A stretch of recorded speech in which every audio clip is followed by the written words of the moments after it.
At the start of the 1970s, Western science knew almost nothing about orangutans. Dr. Galdakis changed that. And like Jane Goodall, who studied chimpanzees, and Diane Fossey, who studied gorillas, Dr. Galdakis pioneered the research on orangutans that helped shape our modern understanding of humanity's place on Earth. Dr. Galdakis died on March 24, 2026. She was 79 years old. Orangutan Foundation International is a nonprofit organization established by Dr. Galdakis in 1986. They said that the efforts of Dr. Galdakis led to the protection of the largest remaining population of wild orangutans that remain today.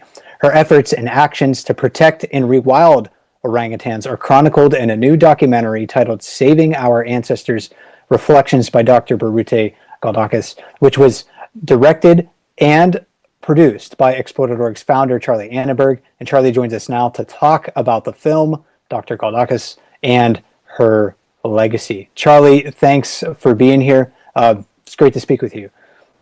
Thank you, Mike. It's always a pleasure to speak with you, to speak to the Explore audience. And, this is, you can't put words about Dr. Biruté Galdikas. She belongs on the pantheon of great conservationists. She ran the longest field study in the history of conservation of 54 years. She was one of three trimates, Diane Fossey, Jane Goodall, and her. And I got to know her very well all the way up to her death. It's a huge loss. So it's a real pleasure to have this opportunity to honor her and to share her stories. I think we're going to have a lot to talk about, but I do want to invite our audience to ask you questions about your experience in Borneo with the orangutans and your new documentary. So if our audience does have questions for Charlie about those things, drop those questions in the chats. Some helpful moderators from Explore.org will be sending them in my direction. We'll try to get to some of those later in the program. Charlie, first, I want to send my condolences to you. I know that you and Dr. Galdakis were friends. When did you meet her? It was interesting. I just a year or two ago, I've lost track of time, honestly, but she had a relationship with my mother, and we just immediately bonded. We just had this deep connection. You sometimes, it's not about how long you know someone. We're so connected to the natural world, study, philosophy. And, that relationship, transpired to, unfortunately, when she got sick. And, we were on the phone literally the day before she passed. Yeah. And your documentary, Saving Our Ancestors, Reflections by Dr. Biruté Galdikas, pairs the plight of orangutans with the wisdom of Dr. Galdakis. When did the idea for this documentary sprout? I could do a whole live talk on how this story happened, because it's just a magical story. But, originally when we went out there, we were thinking about doing a live camp.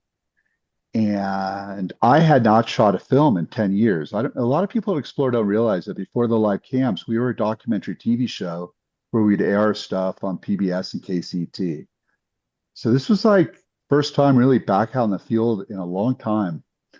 And when you saw this woman and her passion and her charisma and her strength at her age and the way she would charge, what's unique about this film, and people have to understand this, is that the phone I'm speaking on this Zoom to is how I shot this film. This film was shot on 2 iPhones for no budget. And it really shows you what you can do creatively. And she was so remarkable that we just started archiving her. And I really hope, I don't know if people who are watching this have seen the film or not, but it's special. It's a really special film. This woman deserves global recognition. She's one of a kind. So yeah, you mentioned that you were, did this film with basically no budget, just kind of on iPhones, which is incredible. And when did you travel to Borneo? When was the actual sort of footage captured? It was about a year and a half ago, about November of, God, I've lost track of time. I'm sorry. Maybe 2024, November, December. Yeah. And did you encounter like any surprises during the journey?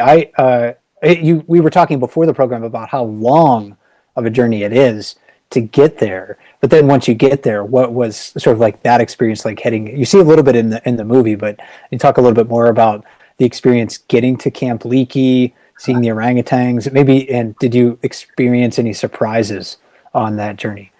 Well, what you don't capture in the film, because you can't, is just the sweltering heat and humidity. I mean, Borneo and is swamp. It's like going to the Amazon, so it's hot, and and that's what makes her so remarkable. It's like how she was able to be, I mean, this woman never stopped. I mean, she worked 24/7, 54-year study, and she had life threats against her. I'll just put it this way: there would be no orangutan population if it wasn't for Biruté Galdikas. And you have to also envision going to Borneo in 1973 when there were headhunters, no women, no internet, no TVs, no radio. I mean, she wrote a book. It's called Reflections. I forget, Reflections in the Garden of Eden by Dr. Biruté Galdikas. She really ordered it. It was just put for some reason on the Wall Street Journal's 10 of the best books ever written about conservation. And yeah, that's what I'm saying. You can't comprehend. I mean, there were headhunters and villages around her. I mean, illegal logging. I mean, we hear about palm plantations, but there was so much more. So this is a crusader, a fighter. She is the Mother Teresa of like this land, these orangutans. Her bond was the surprise was how close they were, the bond. And I think that's one of the things that really does stand out in the documentary. It's like how much she cared for those individuals. I mean, there's one point I think even at the beginning of the documentary, not to give too much away, but it doesn't look like the boat driver wanted to stop at a certain place, and she's kind of insisted. She's like, "No, I made a promise to this orangutan that I want to get out and I want to greet this individual."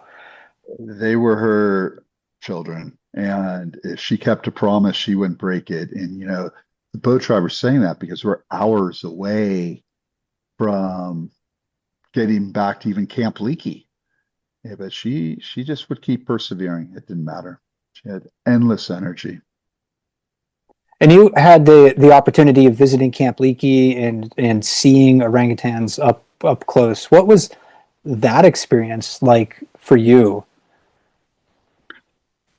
The I gotta duck my head for a minute. I wish can you guys see this guy behind me somehow? I can't see him. Yeah. Okay. Orangutans study you. They're like a living Buddha. They're so evolved. They know how to use tools. They know how to communicate. They're the difference between them and the primates like a gorilla is that they live in the trees, they climb trees, they swing from vines. Um, they're truly sacred. And again, like that connection, you just can't put it in words. I mean, maybe some of the film helps that, but it's really hard. And one thing I've learned in conservation, Mike, and what makes Biruté's work so incredible is everyone has a fantasy of going to Africa and going on a safari. There's not many people that want to get into the swamp boats and go up to like Kalimantan and see the orangutans. And what I've kind of learned in conservation in some ways in today's age is that governments have learned that the animals that make money for them, they're going to probably survive. But the orangutan is hidden and it's not a tourist place as much. And so, like, again, her work going against all these forces is just, you can't put it in words. But like, I'm just saying, like, if you really think about it, like, I think animals are so much more evolved than us. They figured out we got to work a few hours, like in Africa and different places. So it's really, it's just remarkable, her work. There's no way to put a word on it. Like I said, she belongs on like the Mount Rushmore of conservationists. I was listening to a podcast with an interview uh, with her just today, actually, and she was talking about the experience of going into her early experiences in Borneo, trying to study orangutans, and how difficult that was. Like she was like up to her armpits in these peat swamps, tropical peat swamps. So not just like a bog that I like to enjoy, where in my home neighborhood where I'm walking on top of peat moss and it's spongy and it's difficult, but I'm not having to swim through water tracking orangutans. And does that? I guess that maybe for you seeing that in person probably cements just how like determined and tough she was. You can't, there's no description. This woman has gone every disease, bite, illness you can imagine. And same with her staff. I mean,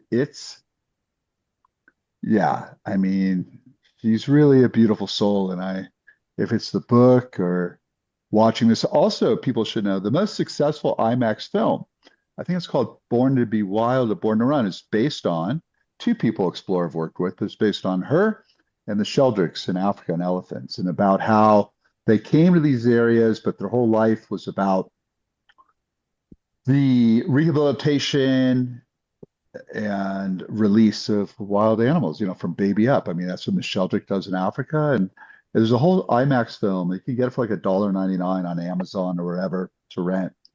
And it's really wonderful to, it's, like I said, I'm not really quite sure how to put it in words. If you watch the film, I think you'll get a sense. I mean, what a trailblazer for women too. I mean, if you see this woman, it's walking through these swamps and just never stop. She was so deeply connected. And right at the beginning of our conversation, you mentioned that she's part of what has been nicknamed the Trimates. So that includes Dr. Galdakis and Diane Fossey and Jane Goodall. And you've had this the opportunity to watch gorillas in the wild. I know we now have gorilla cameras on explore.org, so our audience worldwide can watch gorillas. We now just recently got cameras with bonobos, so we have the opportunity to watch them as well. So, given your experience, kind of watching some of these other great apes, what might have struck you? I think you touched on this as well. It struck you as maybe a little bit different or unique about orangutans. It seems like when they make eye contact with you, it's something special.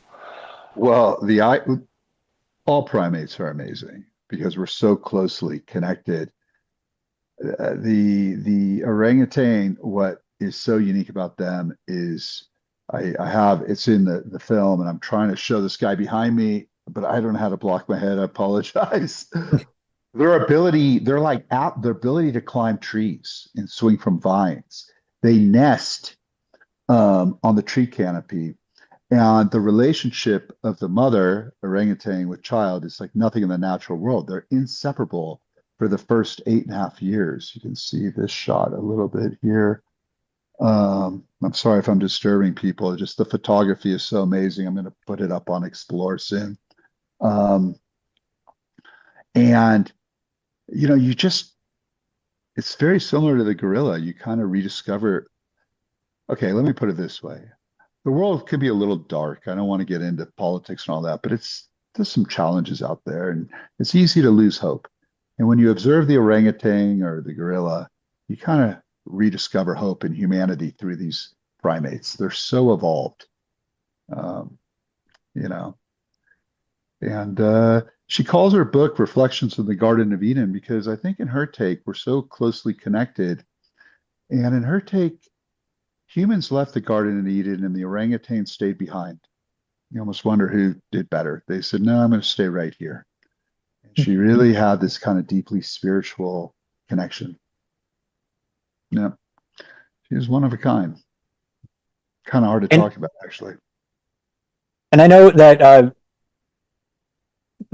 you had some pretty special experiences with the orangutans. I want to invite our audience to continue to ask questions for Charlie about his experience, his thoughts on Dr. Galdakis, and also about the documentary. But right now, let's take a little bit of a break because we have a short clip, just it's a few minutes, but this is a portion of Charlie's documentary of a place called the Nursery. And I think people really enjoy it. And I want to get Charlie's reaction after we come back. I haven't seen this in a while, so.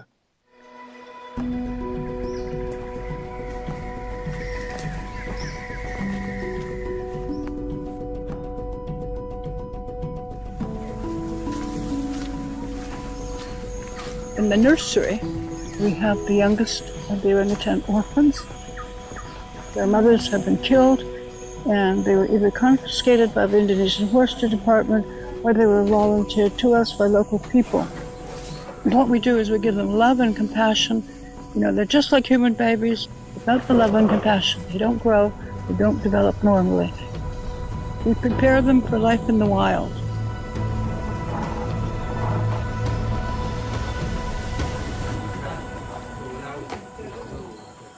There's 36 orphaned orangutans. You know, we have surrogate mothers to take care of them, and they have a playpen, a jungle gym, so it's pretty much like a kindergarten or a preschool for the orangutans. And it's there where they kind of learn how to flex their muscles again, to learn to climb, how to begin their journey into the forest. One baby orangutan actually came and hugged me, which Biruté couldn't believe. I just had to sit really peacefully. I had not felt that infusion of love in so long. Oh, she's a caregiver. So she's basically surrogate mother? Yeah. Biruté came to Borneo 53 years ago to research orangutans in the wild. Little did she know she'd be spending her life raising, rehabilitating, and releasing them into the wild. When you hold an orangutan, what do you feel? Oh, you feel love.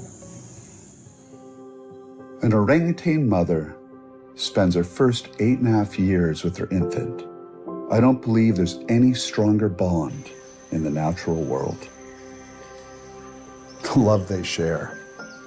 You can feel it. You can see it. You can experience it.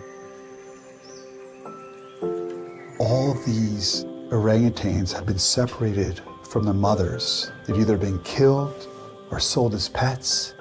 It breaks your heart. Sometimes we even get basically newborn infants. They are traumatized. Their mothers have been killed.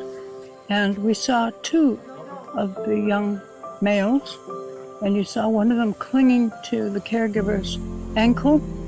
And he is traumatized. He still will not play very much with the other orangutans. You know, over the months, over the years, they become used to other orangutans, they become socialized. We prepare them for life in the wild. And sometimes it takes 10 years. That's what we do here. And this is a very necessary step. You know, they're mentally ill, emotionally ill. It's very difficult for them to go back to the wild. The 36 in the nursery are the youngest ones. We have another 100 that are much older. So, you know, what we do is we try to bring them back to their normal, emotional, mental, and I know people will laugh at me for saying this, and spiritual state.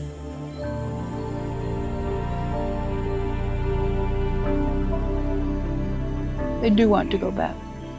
And when it comes time, they can return to the forest. They adopted me, and so I adopted them. It became very, very mutual.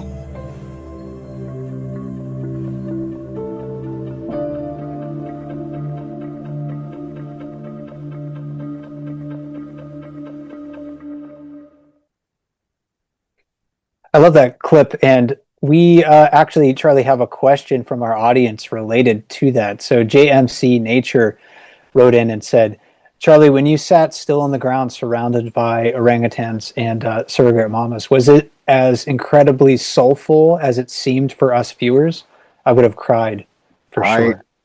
this is so people don't realize that like the baby orangutans adopt the caretakers. They sleep in bed with them. They they become their mothers. And I literally looked at Biruté and said, I would be more than happy. That could have been the film to spend the next month or two here and become a caretaker. I just it was like this infusion of love. I was in shock. I mean, he just that orangutan's name was Sugar, and Sugar just came and sat on my lap, and I melted. And I didn't want to leave, and maybe one day I'll go back and become that caretaker. You're Charlie's MIA, you'll know where or why. Okay. Well, there are certainly a lot worse things that we could be doing than that. That's a worthwhile endeavor for anybody. Um, you mentioned that that Dr. Galdakis managed the longest field study on primates ever, so more than 50 years, and that's a special feat of diligence and commitment. Now we have these technology like webcams, and I think these are helping to make the sentience and intelligence of non-human animals more accessible than ever before. Might sort of like this. We have the foundational knowledge established by people like Dr. Galdakis and Diane Fossey and Jane Goodall, but now we have the ability to maybe share the sentience of animals with people around the world. Do you think that we're kind of entering into a new age of discovery with what animals are capable of, what they truly are capable of, and not just what we kind of excluded them from or the potentials that we excluded them from in the past? Well, I've always thought of animals as deities. But I think, the more you observe the natural world, I mean, if you look up right now when you hang up, like there are these stories in, Borneo and, sorry, I can't think of the other place, but it'll hit me in a minute, where, these orangutans know how to use tools. Okay. I mean, they use tools and they create tools, they use them.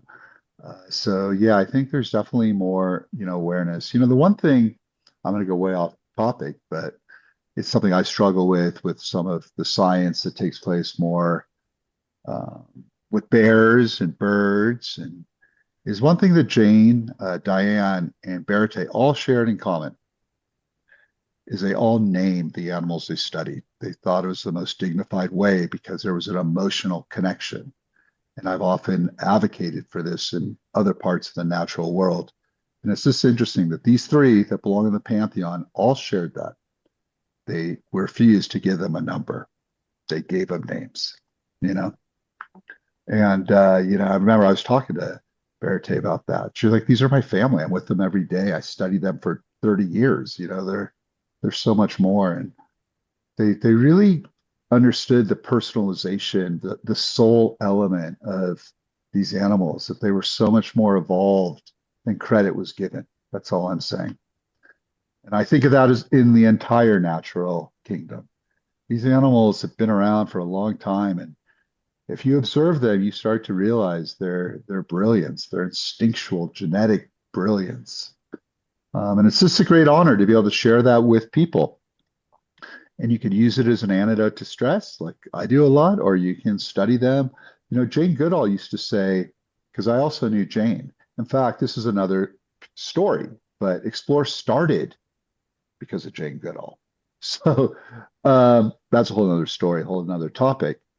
But Jane used to say, you can get more done observing than we do in our whole life, like just through these camps. And we're not even and I tell it to Biruté, and I'm sorry she passed, just from while she's sick. I mean, you can observe it, but there's no human element. So you can really kind of study them.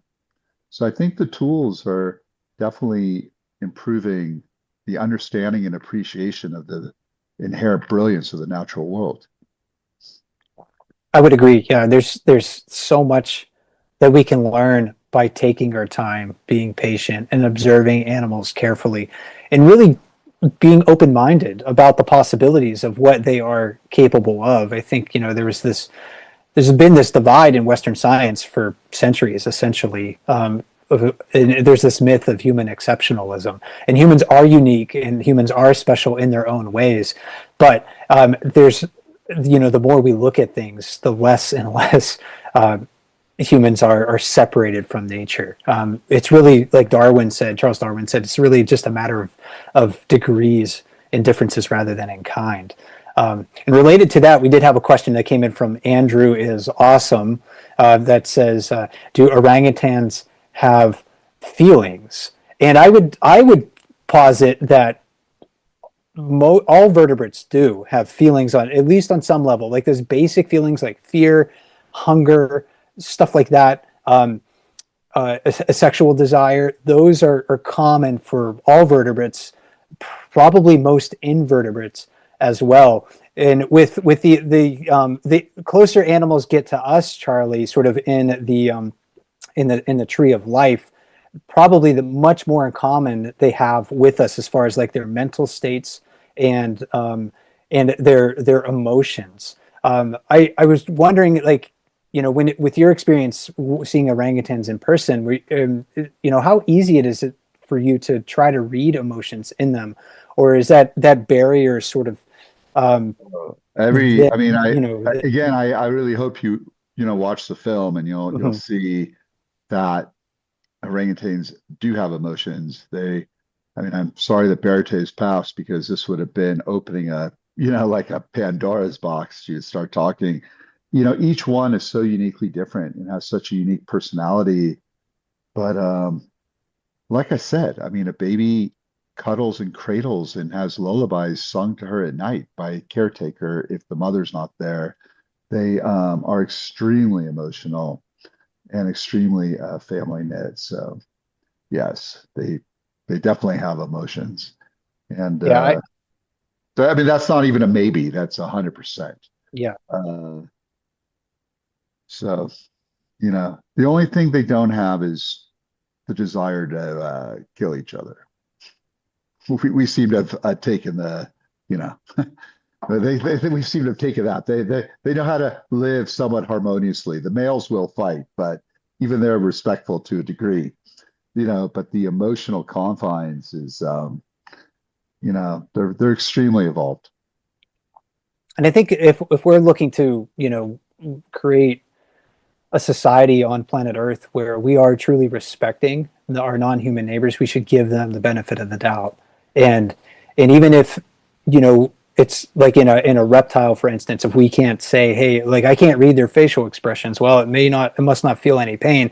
I really think we should give all of these creatures the benefit of the doubt for their own welfare and for basically our own humanity. If we can treat other animals humanely and with respect, then I think we're doing a good thing here on the planet. I was also wanted to ask you about Dr. Galdakis's work, with orangutans, and it really began with observational research, and then it moved into advocacy. Like, she was the founder of Orangutan Foundation International. So moving into advocacy, that's a story that parallels a lot of these, other great scientists throughout the recent history and conservation. So from your perspective, how can maybe the average person leverage the inspiration of people like Dr. Galdakis and leverage our knowledge now to affect positive change? Well, first of all, the good news is her son, it will be running OFI, and he's been doing it with her for a long time. He's half Dayak, which is the indigenous culture, so he's very connected to it. And for people who want to advocate for even orangutans, you can go to OFI. It's not like the story does not stop with her passing.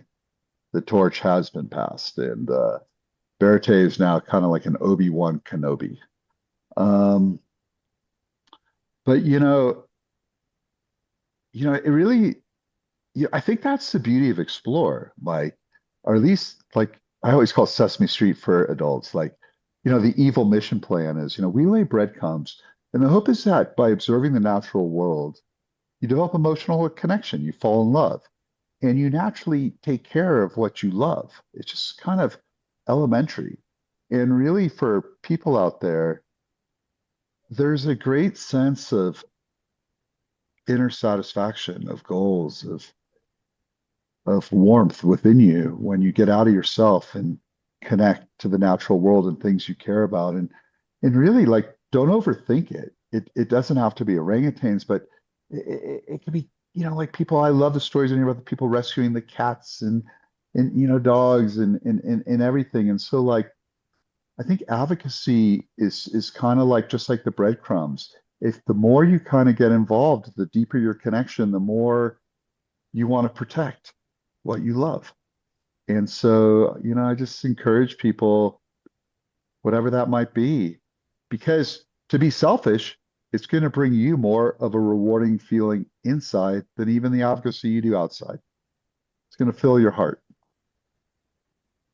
And can you maybe talk a little bit more about, if you can, about the future of like Camp Leaky, because Elnor AC, not sure where the accent should be in that username, but wrote in and asked, we saw Fred in the video. Will he continue his mother's work there? Yes. Again, there's a 28-minute documentary, so I really hope if you have the time to watch it, because we kind of touch upon that. But yes, they've been planning for this for a long time. And two of the bigger issues that we've been involved with is trying to help establish land corridors in Indonesia, because that's really the most crucial thing for the orangutan survival. And then the second thing, and it was so sweet, Biruté, literally, that woman would never stop working. Even like a day before she passed, we were on the phone and she was like, Charlie, just one, please, look out over my orangutans. And two, I still really want those live cams at the orphanage and in our spots. And I promised her we would get them to her. I said, that's a no-brainer. You need to discuss that, like, I've just been waiting for the green light. She's like, well, I'm giving you the green light now. And I go, okay, great. We'll go out together and do it. But that's, but so Fred is geared. I'm happy to say that the film has touched a lot of people, and it touched a lot of people, and it raised a lot of money for OFI. So that's really a blessing, because Fred has such ginormous shoes he needs to fill. I mean, he'd be great to have on this channel as a live talk about how he sees it when he's ready. But it gives him the luxury to have a little time to make sure that the operations will run smoothly over the next year or two. Because one of the hardest things, when you deal with this stuff, especially in Indonesia, is just paying your staff.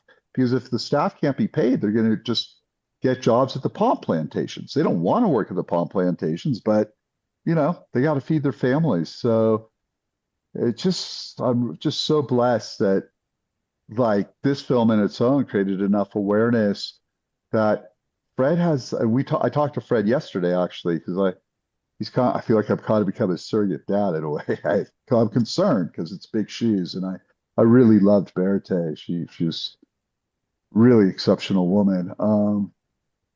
So a lot of work to be done, but OFI is going to be fine, and I have a feeling by next year this time you'll be seeing that orphanage and some other spots on Explore. Well, I'm looking forward to it. And if I know anything about our Explore audience, we know that if a webcam partner needs something or needs support, the webcam audience is there for them.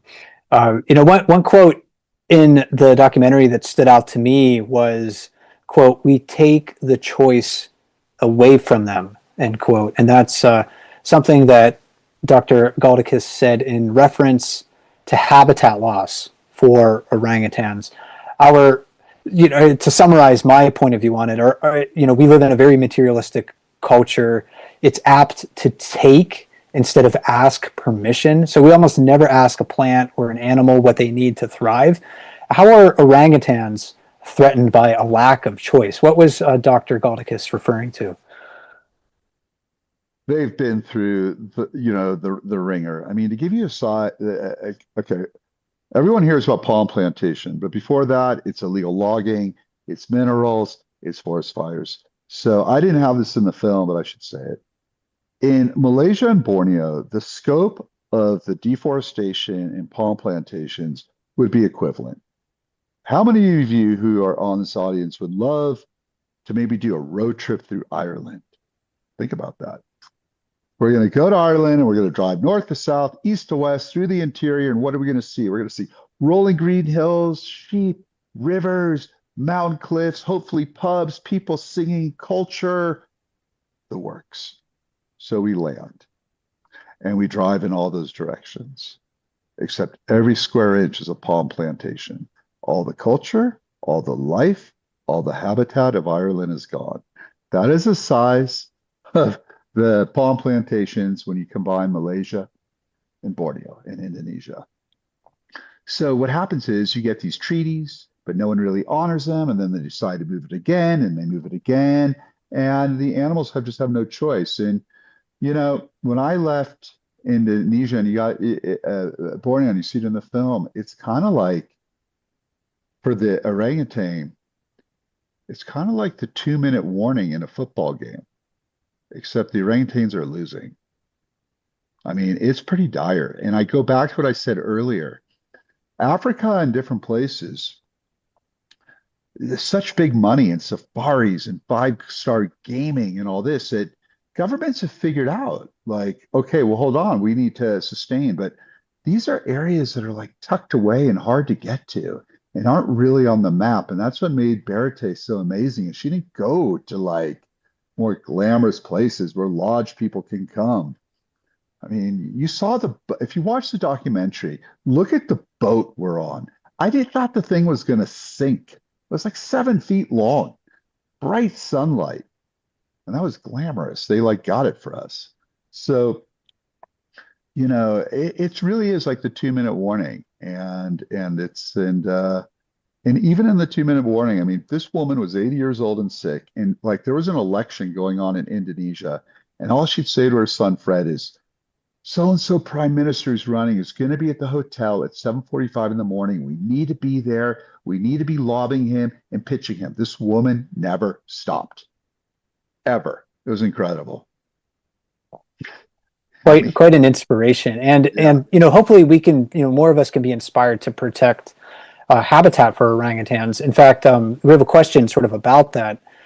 Somebody wrote it, Shifts 70 wrote in and said, in part, orangutans have always been my favorite. I just cry when I see all the devastation of their habitats. What can we do to help protect their habitat from afar, especially since ecotourism isn't as popular for these wonderful animals? Well, great question. I mean, first of all, ecotourism is growing there. And I think even in Indonesia, I'm hoping that the youth is more evolved and they realize how valuable these assets are. And then to get involved, I would just reach out to OFI. There's a lot of, Orangutan Foundation. They're doing such amazing work. Every orangutan organization that's kind of working through Borneo and Malaysia, Sumatra, that's what I was thinking about. They all start, they all graduated from Biruté. So, if not them, just look up places and read about it and just get involved. It's just that simple. But yeah, it's tough. It was even tough for me when you're there because you're like, wow. I mean, it really feels like I said, the 2-minute warning in a football game, except you're losing. There's an urgency.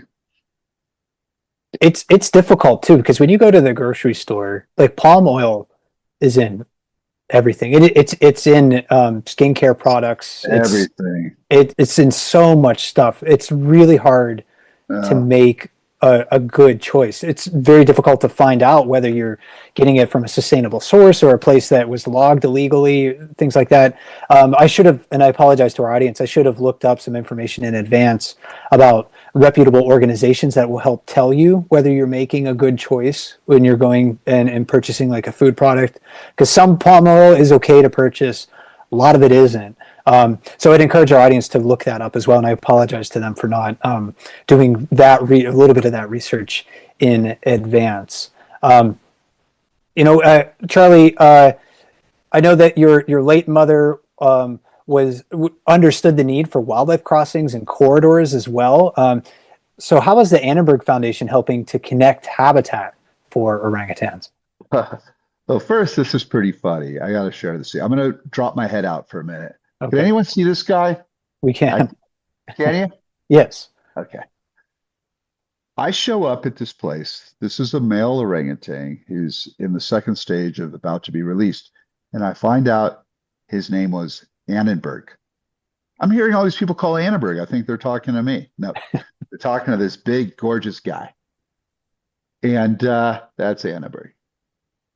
So my mom had already been involved in helping with like the rehabilitation. She had no idea that she had a lost son out there, like the best looking of the family, and just he was such a stud. I couldn't believe it. And my mom was passing also when I showed her just a little. I never showed her the film either, but I showed her just a little bit. And I said, "You got to meet Annenberg." You know, she loved primates. And my mom found out that Biruté was sick, and she made a $2 million donation to OFI over 3 years to try to help develop the corridors. And she thought that would, and to help Biruté, who was also with cancer like my mom. So she was heavily involved. And anyways, it's a great gift. Yeah, absolutely. It's extraordinarily generous, and that's those sort of connections are vital for species to thrive. There's an idea in conservation biology called island biogeography, and the idea is like the smaller the island, the less biodiversity there is in that place, and less genetic mixing. So species on smaller islands of habitat are at greater risk of extinction. And that's something, when island is basically is a metaphor, it can be an actual island in an ocean, but it also applies to parks that maybe are surrounded by development, or just islands of habitat, like an intact forest where a group of orangutans live. That becomes an island if it's surrounded by palm plantations and they can't disperse. So connecting these islands and making habitat corridors is absolutely vital for species to be able to thrive and evolve in their own way. We had a question, I think, from Scamp Watcher. I think we answered this, but in the film you said that your focus of Explorador is to secure the habitat corridors. Is there any progress? Charlie, what can you kind of explain about where's the progress on that effort right now? Do you know? It's very complicated. There's so many moving parts. And there are people right now talking to like certain politicians and different people, but it's going to be, honestly, Biruté's illness kind of set things a little back, so on our next talk, let's hold that. There are people out there, but everything kind of got derailed a little bit with her unexpected illness and passing.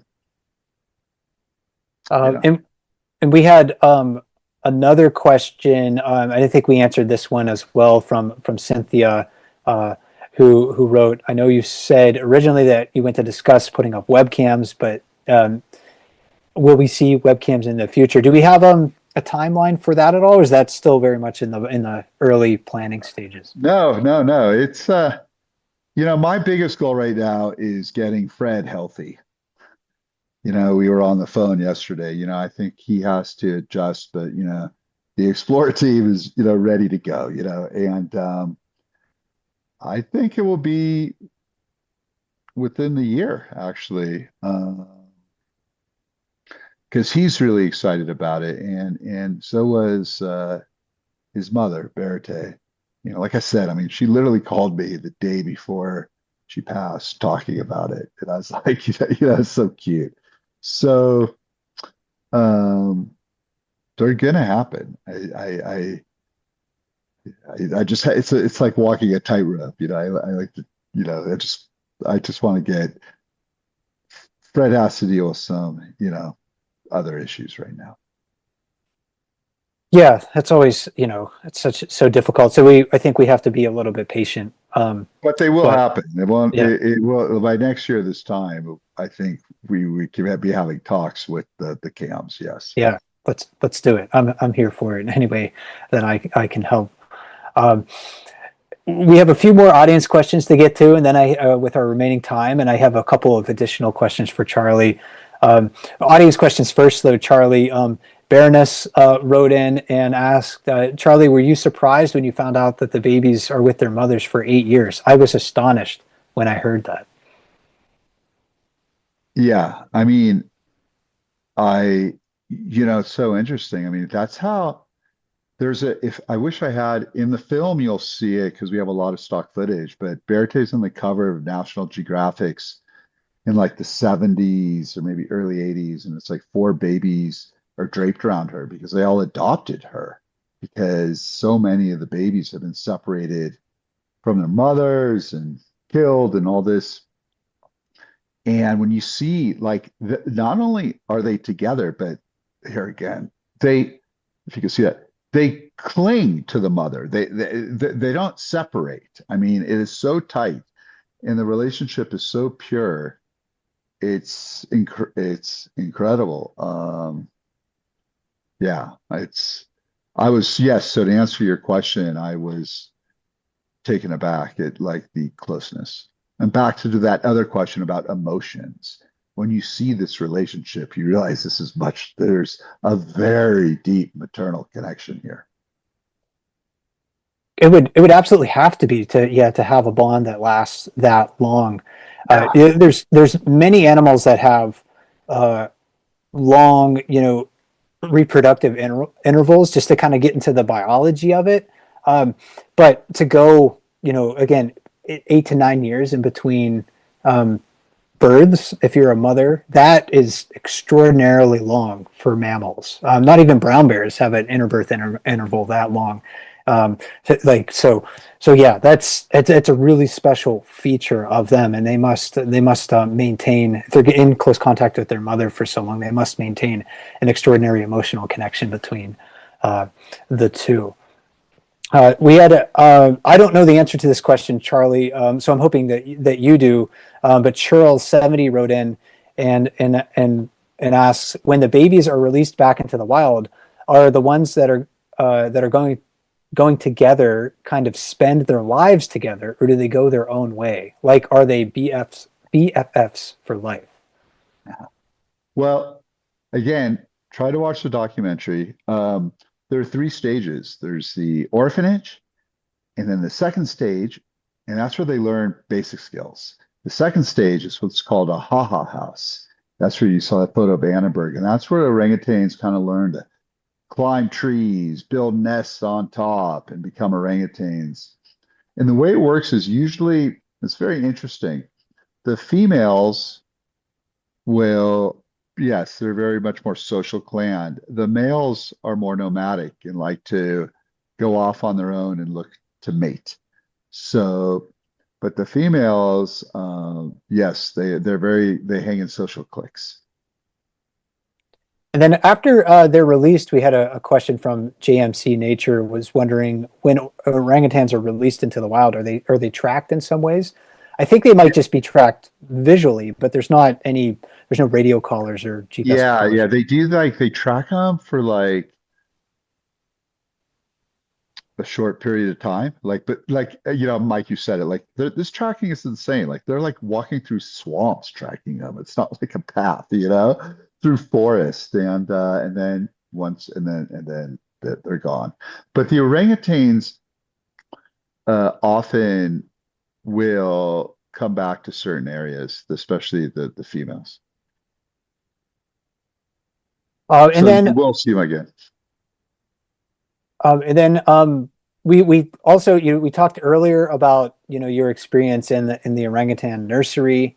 The film also captures, I think, many amazing moments with people and orangutans. And one of the first questions we got during our program today came from Willy Nilly 7, who wrote, "Charlie, was there one amazing experience that stood out to you with an orangutan?"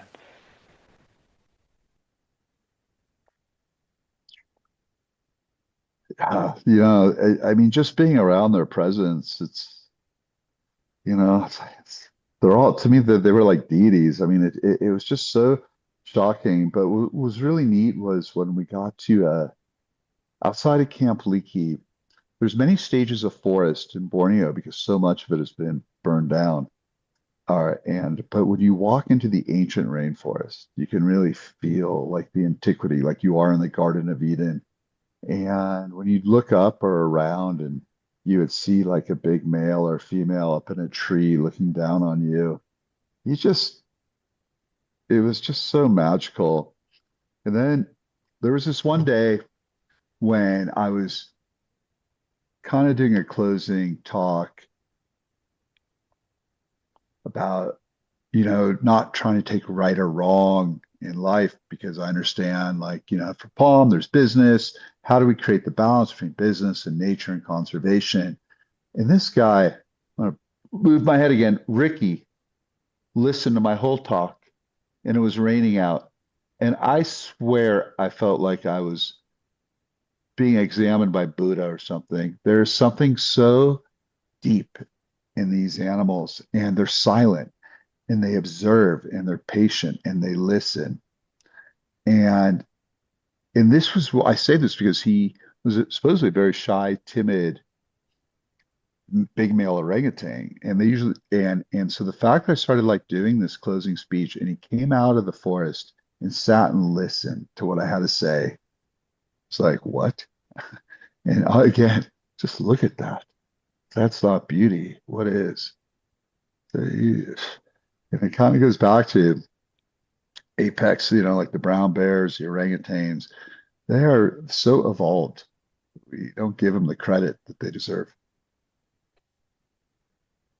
And I had this question for you, but one of our audience members also asked this question as well, way back at the beginning of the program. For the Birds wrote in and was wondering, how can we honor her memory and help protect her legacy, in reference to Dr. Galdakis?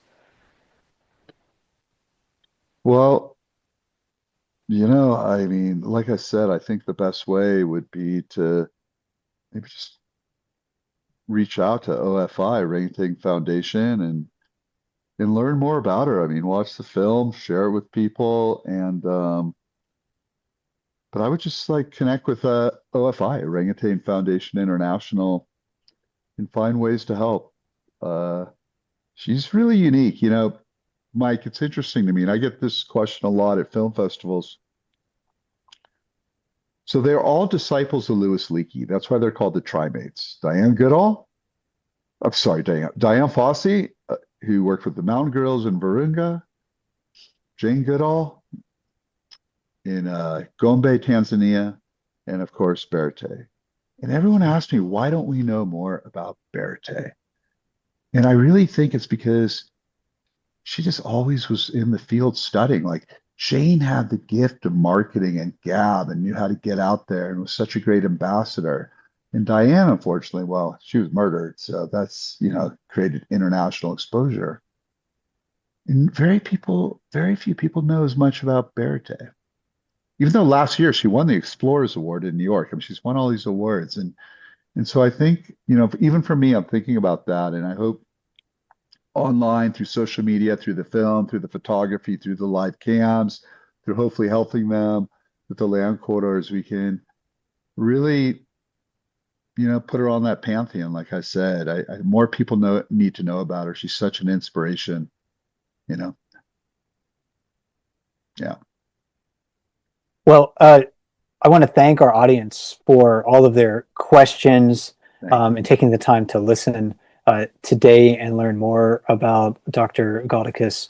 And then, Charlie, I want to thank you as well for doing this. I know with the loss of your friend, Dr. Galdakis, this is a rough time for you, but thanks so much for sharing your experience with us and the documentary as well. It really is, I think, maybe your best work. So I greatly enjoyed it.